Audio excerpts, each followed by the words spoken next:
Hello everyone. Thank you for coming along today.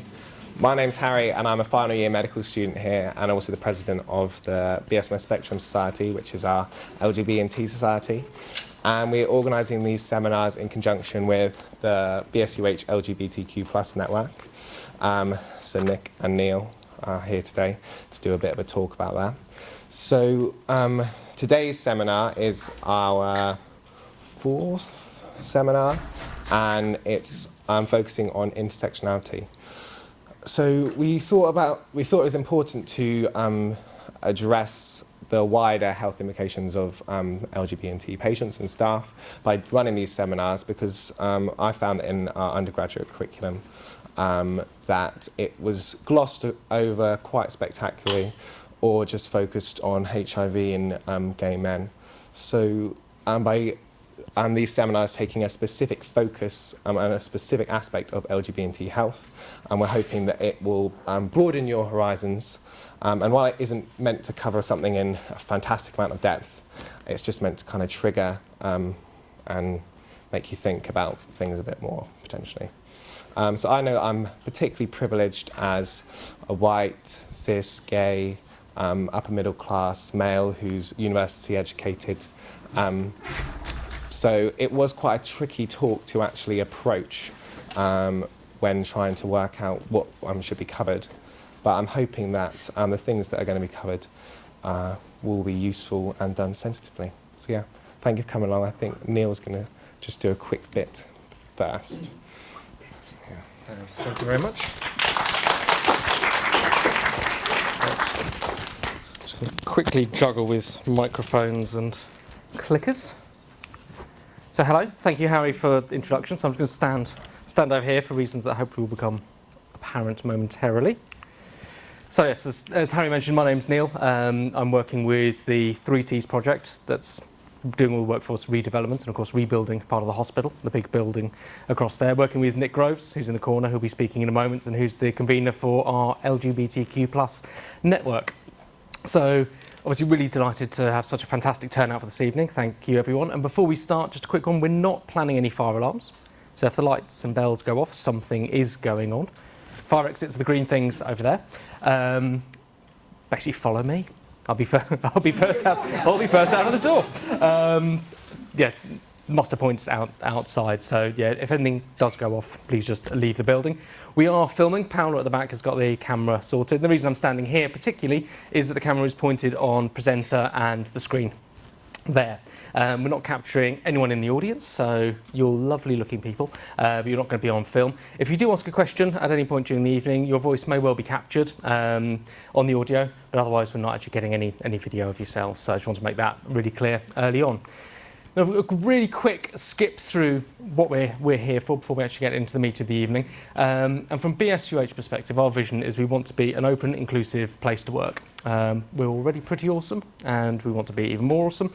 And of course that is the key to delivering outstanding care. And we're looking at using things like the Stonewall Workplace Equality Index to deliver year-on-year improvements for our LGBTQ+ colleagues. And of course through that then the patients who come here as well, the millions who will be coming through the new hospital. We want to be a Stonewall Top 100 employer. That's kind of one of our goals for the next year. And we did submit a 30,000 word application to them early in September. So fingers crossed, it's all going to be fine. We're going to get into the top 100, but we'll know later on this year. But for us, that'll be a real mark of the quality and really underscoring everything that's going on throughout the trust and through all of our partners as well. So a bit of a challenge here, just looking back at some data. We had 70% of LGBT respondents said they'd been being open about their sexual orientation because they had a negative reaction, and that's from national data. Obviously, that's a large percentage of people who are putting a filter on, and that's not good for them, it's not good for their colleague relationships, and it's not good, again, for patient care at the end. Unfortunately, I didn't check that the slides were showing properly. My apologies. There are words coming here. But from the very top of our organisation, we're really lucky in that the challenge has been recognised. We're stepping up through Stonewall Top 100, and we're stepping up through programmes such as this. And we've got support literally from our chief executive all the way down through the organisation. So it's a fabulous place to be. And we're doing really, really well. The CQC, Care Quality Commission, came in at the end of last year, about a year ago, did a huge, great report, and actually early this year recognised how far this trust had moved for its LGBTQ colleagues. We were at all 3 prides this year: Disability Pride, Trans Pride and Brighton Hove Pride. Looking around the room, I definitely recognise a few faces from the various floats, parades and stewarding opportunities there. So we're out and about in the community, and we're building up our diversity through our recruitment practices as well. We're doing all sorts of stuff, from looking at our policies, which sounds really dry, but actually is quite an exciting area of practice. It's kind of exciting. I spent a lot of my career in local government, but actually we're looking at it and saying, do our policies support the type of organisation that we want to become? Are they written in gender-neutral language, for example? Are they the best that they can be? We're celebrating our network group. We're drawing on our allies, and making the most of our social value. Lots of really good stuff on there, and we're getting out and about into the community and being seen as well, and then welcoming people in to be part of our hospital community.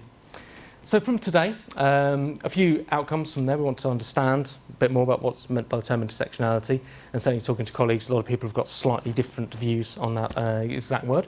We want to explore the aspects of social and political identities. We want to raise awareness around some of the discriminatory practices that LGBT community members experience, especially in online dating. So that should be interesting.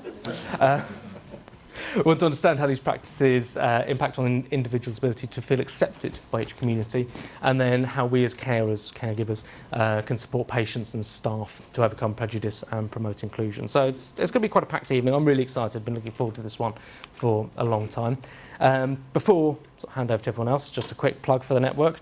We'd love to hear from you. We'd love to hear feedback from today, as well as the evaluation. Do follow us on Twitter, BSUH_LGBTQ. You can also email us, BSUH, that's the trust, .lgbtq, because that's what we are, at nhs.net. So if you've got any feedback, any thoughts for future seminars, anything that wasn't quite clear, do let us know.